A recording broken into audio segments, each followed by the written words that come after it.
does an ape man walk the uncharted forests of America's Northwest? What unknown monster of the sea grappled with this US Navy frigate in South American waters? Why did people raise up this enormous circle of stones in Orkney 4,000 years ago?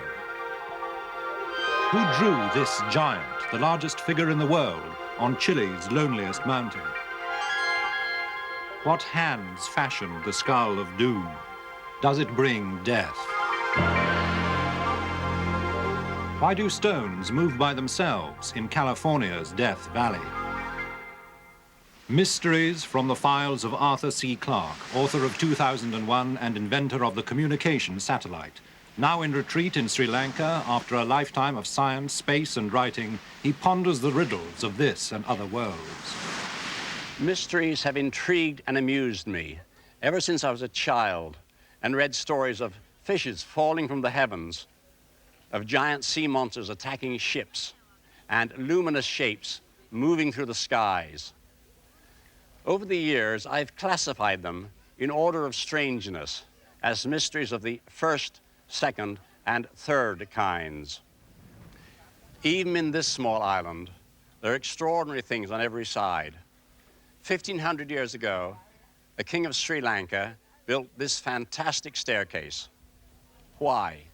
We can only guess. This was a lost world for 1,000 years. We may never know its purpose. What made a tyrant king create this palace with its pleasure gardens in the sky? For me, it's a starting point in a journey through our mysterious world.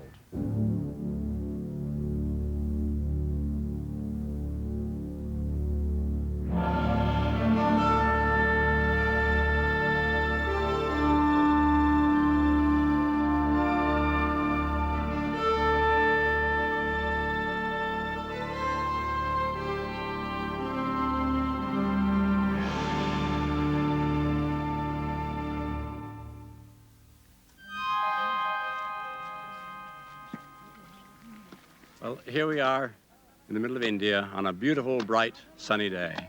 Yet we're waiting for one of the most awe-inspiring phenomenon that the whole natural world can show, a total eclipse of the sun.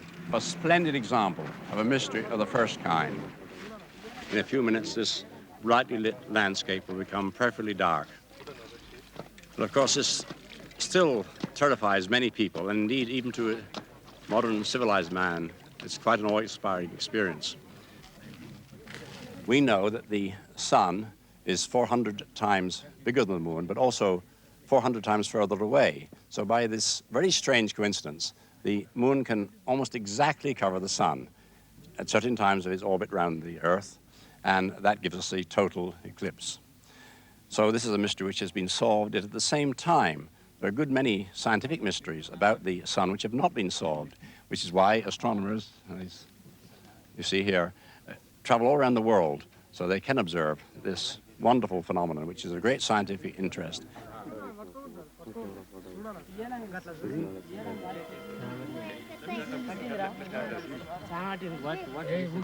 No, it's aluminium foil.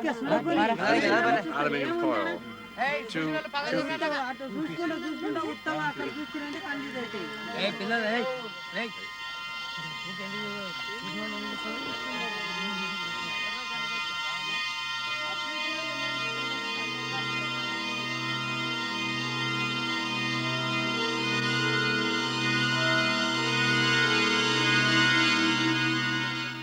Already the light on this landscape, which was so brilliantly illuminated half an hour ago by the full tropical sun, is fading to a sort of gray. Did you hear that, the cock crowing? Already the animals know that something strange is happening. And in fact, the level of light here at the moment is something like that of Mars on a fairly bright day. And although it's quite cold now, I can feel when the wind blows. I feel as though I'm back in England. Less than a minute to go now. It's like a door closing with a great light behind it, a curved door hanging up there in space. The moon has almost completely covered the sun. The last light is beginning to go.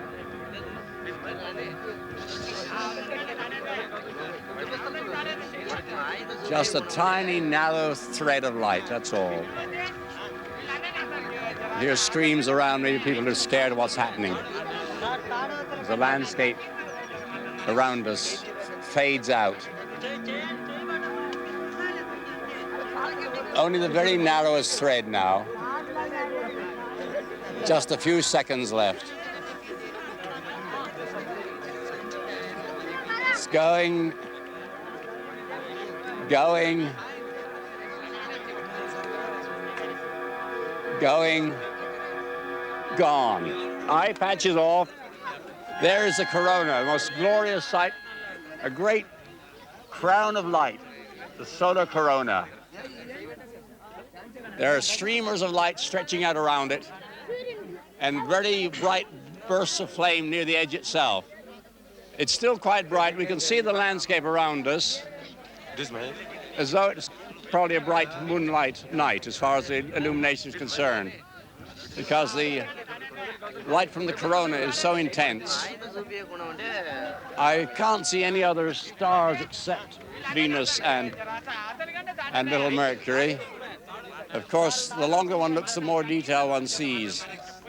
You can tell that there are enormous magnetic forces at play there because of the way these streamers follow lines like lines of filing around a magnet.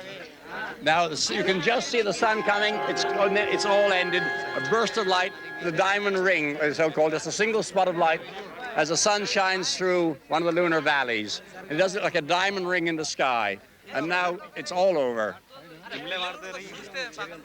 That wonderful eclipse is what I call a mystery of the first kind.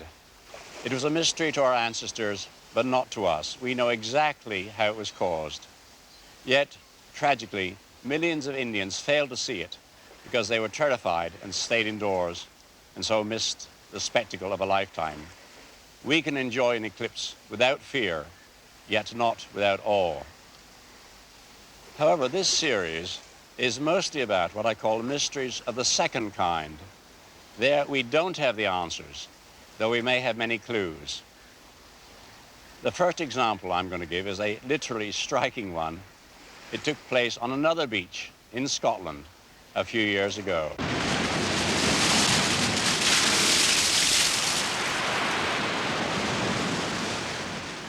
It was in 1966 that a terrifying visitation came to the beach cafe where Mrs. Jean Meldrum and her mother, Mrs. Evelyn Murdoch, were working. I looked up because I heard this noise getting louder and louder, and there was just like a ball of fire. It was like orange in the middle, and it was luminous white round, and it rolled right along the side of the cafe, the wall in the cafe, and it came to the window, and it came out the window. And I came up, lifted up the way to have a look to see what this was, and the thing came out the window and battered across the front of my chest. And then it vanished because I picked the kid up and I went inside because everybody was panicking by this time. But I was sore for days after it, and there was nothing else to see after it had gone. But it was just like a big ball of fire. All of a sudden, the whole kitchen that I was standing in just lit up luminous white. I couldn't understand it. It was very frightening. And then the screaming went on till the beach was empty. The cafe people had all run out the cafe. They ran out like lightning. And the beach attendant, who had a wooden leg, he usually sat on the table just next to the counter. And you never saw anybody move so quick in all your life. He was gone with the rest. And the following day, I discovered the 2 gas jets on the top of the cooker were cut right through. And we had to send it to the blacksmith in Creole, the local blacksmith, to be repaired. This man, Professor Roger Jennison, who's in charge of Kent University's radio telescope, collects such tales. Indeed, he's had such an experience himself on board Eastern Airlines Flight 539, coming into Washington one stormy night. Well, all of a sudden, just after one of the more intense crashes of lightning, there appeared from the pilot's compartment a most beautiful blue ball, about the size of a football, near enough the size of a football, a lovely thing, which moved at a slow pace, about this sort of speed, down the aisle of the aircraft, a fast walking pace. I could certainly feel no sensation of heat, although it passed at arm's length from my face. I suppose it must have been a few seconds, I can't remember exactly how long thereafter, that the air hostess came clambering up the aisle. She flopped into my lap, she put her arms around my neck, and she said, "Did you see that St. Elmo's fire?" Well, I tried to console her that it wasn't St. Elmo's fire she'd seen. St. Elmo's fire, by the way, are the beautiful corona that you see over the tops of the mast of ships and things like that.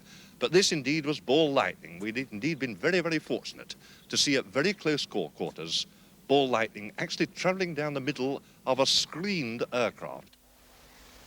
Ball lightning is still a major scientific mystery. In fact, until quite recently, many scientists refused to admit that it even existed. In the case of other mysteries of the second kind, we often have quite good films and photographs, yet we are still arguing about their interpretation. Does this film, shot in 1936, show the Loch Ness Monster? Did it surface once more 41 years later to be captured again by the camera? Is this the footprint of the Yeti, the abominable snowman of the Himalayas? And does this shaky film taken in a forest in Northern California really show Bigfoot, another ape man who has so far eluded all his pursuers? This strange light which flew over southern England near Aylesbury remains unidentified. But was it a spacecraft from another planet? This gruesome corpse was trawled up by fishermen in the South Pacific. Is it what it appears to be, an unknown monster of the sea?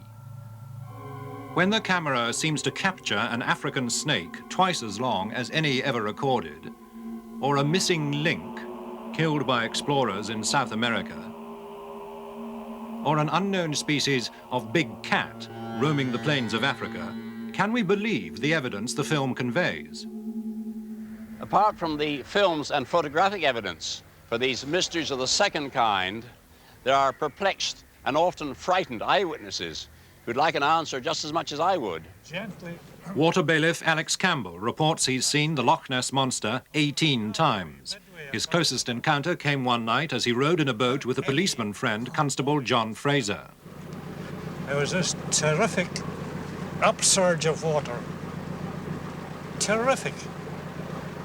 I knew right away what it was. But poor John Fraser didn't, and he was scared stiff. And he said, "What in the name of heaven is that?" Oh, I said, "Don't worry, John, it's okay. It'll be okay." I said, "It's messy." Oh, that calmed him down a bit. But this surge kept going on, and then after what seemed to be 2 or 3 minutes, the surge still going on, we heard it breathing. And it was fantastic itself, that, because it was sounded exactly like a horse that had been running, and it was sounded like this.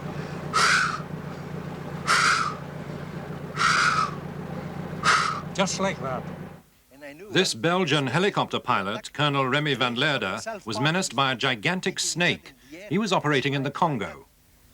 Now when I came down on that snake in his hole, on approaching it at the minimum speed, I would say at 20, 25 miles, and I would say at about 25, 30 foot up, the snake raised up by about, I would say, 10 foot.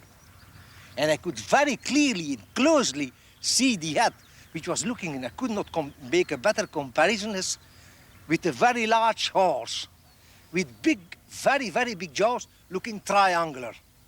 And you're just standing up like that to me, and I feel and I'm convinced if I had been in its range, it would have struck at me, it would have been striking me. The Holmes family believe they came face to face with the legendary serpent of the sea. And we were going along, and all of a sudden we heard a disturbance in the water and saw this mound come up out of the water. Well, you've seen these motorway tractor units with very large tyres, 5 feet in diameter, that sort of situation. Well, if you can imagine one of those being released from below the water and then shooting up under its own propulsion, yes. We could see that it had 2 shallow humps. They were 3 or 4 feet long. And then it had a small head. It had a thin neck and a small head, which was dipping in the water and looking around. What it was, we'll never know. Never seen anything like it in our lives. It was like some sort of prehistoric monster that you see. It's a huge size, absolutely huge, incredible. Yeah. Yes. There's something very strange in the seas. It's definitely there. Without any doubt. It's a huge thing. Well, we've started to investigate some of these mysteries, where a little work or logical deduction might help to solve them.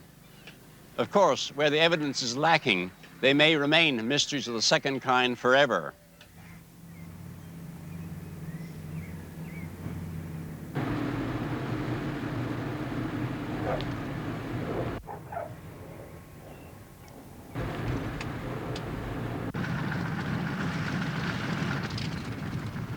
The steamy airport at Palma Sur, set deep in banana country near Costa Rica's border with Panama.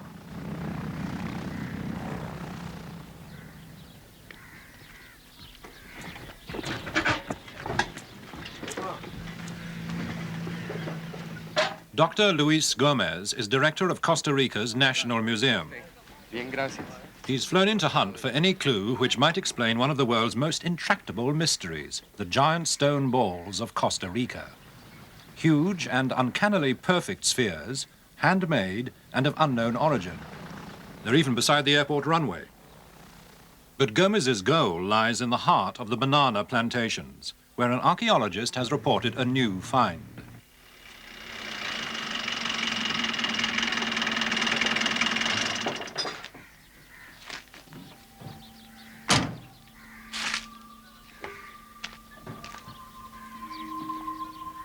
For 50 years, since the giant stone balls were first brought to their attention, archaeologists have travelled here hopefully, but none has arrived at any explanation of their purpose or their date.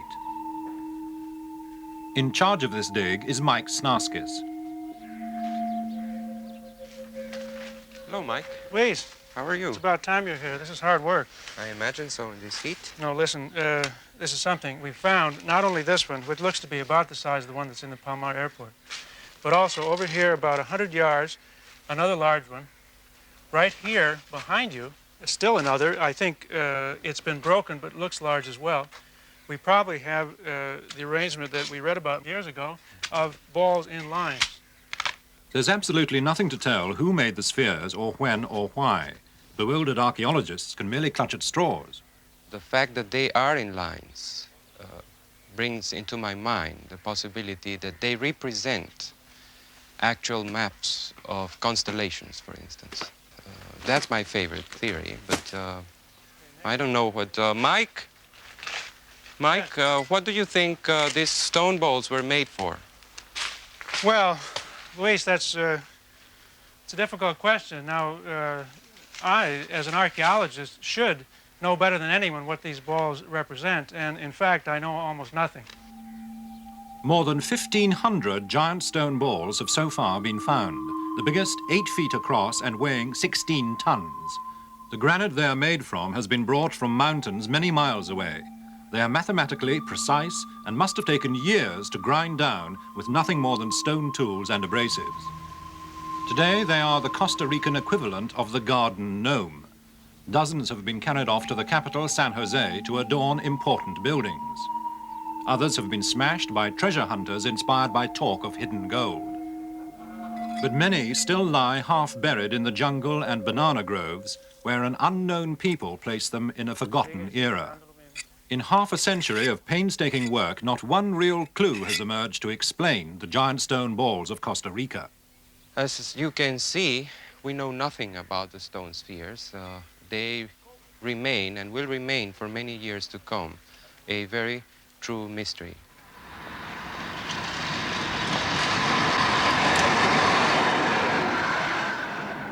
A few clues and a little logical deduction may, however, have helped this German scientist to find an astonishing explanation for another group of mysterious objects from the past. Dr. Arne Eggebrecht, director of the Hildesheim Museum, took us to Munich, to an exhibition of treasures from ancient Iraq. There, modestly displayed, are 3 relics from old Baghdad. Dr. Eggebrecht believes they prove that ancient people developed technology 2,000 years ahead of its time. These 3 curious objects were found in 1936 during excavations in Baghdad, in Iraq, and they were found all together, one in the other. Now, here you have, first of all, a ceramic pot, and in this pot was put this copper cylinder, and in this copper cylinder, again, this iron rod was found. On top and on the bottom of this copper cylinder, there was found bitumen. And if you take all these things together, this can only mean for a scientist that you have here an electric cell or a battery.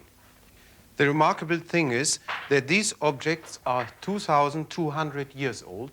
That means 2,000 years before electricity was invented in Europe, in Italy.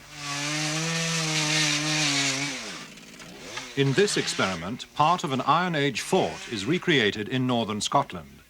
Under test is an extraordinary claim that the ancient fort builders managed to produce almost incredible temperatures of more than 1,000 degrees centigrade and so melt stones and turn them to impregnable glass.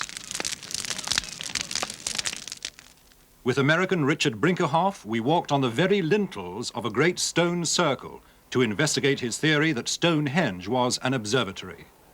And the rude man of Cerne may, after many centuries, yield up his true identity. Well, I think he's a Celtic god, really.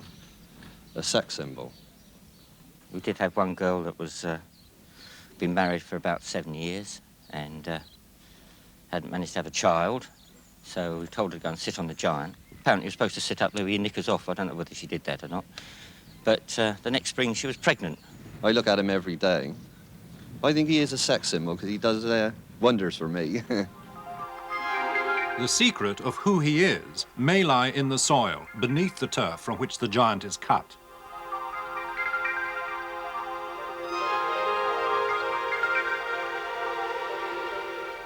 Our tests, using the latest scientific techniques, reveal that the giant, who looks like this today, may once have looked like this.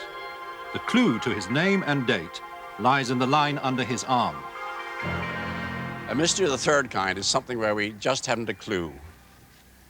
It's absolutely unaccountable. If they exist, psychic phenomena would be mysteries of the third kind. However, some events are so strange that they seem like mysteries of the third kind with no rational answers. But perhaps we can provide some clues. What would you think if this sort of thing happened to you? I was coming up this road, I was coming north, I was just about a block away, when all of a sudden a fish fell right to my right hand, the left-hand side of the car. I saw the fish fall out of the sky. I kept driving, I was very amazed, and when I got here, at this location here, the yard was just absolutely covered with fish. And I was amazed, I stopped, and just about that time, other people started getting here, and everybody was just amazed at the whole thing and just couldn't believe it. They couldn't believe that the fish had just dropped out of the sky. We heard something thudding against the umbrella, and when we looked, to our amazement, it was a shower of frogs, and they still were coming from the skies. There were hundreds of them. Our umbrella was covered, all our shoulders were covered, and as we looked up, we could see them coming down like snowflakes. We happened to be in the dining room. First of all, we heard this terrific clatter. It was an awful noise, wasn't it? Yes. We rushed out and went down into the garden, and presently a load of broad bean seed came over, and we both ducked. Ducked down because they're fairly big, broad bean seed. And then you got a little bit annoyed about it, didn't you? I turned round to the wife and I said, well, this is bloody silly. I couldn't help it. Looking around, we found they were in the middle of a shower of hazelnuts coming from the sky. And they were dropping on the cars, falling in the gutter, and I should think there would be as many as we saw, about 350 of them. It was very clear, and the sky was blue, and there was one small cloud there, but there was no aeroplanes or anything like that about for them to come down from there. How they came and where they came from, I have no idea, but I have thought that it might be a vortex that sucked them up, but I don't know where you suck up hazelnuts in March.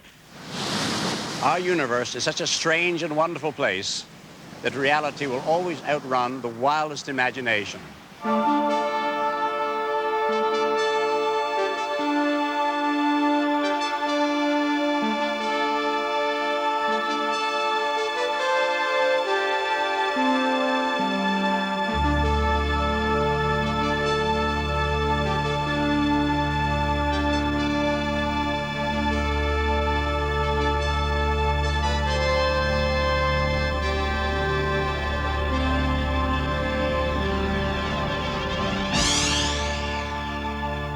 Next week, the monsters of the deep.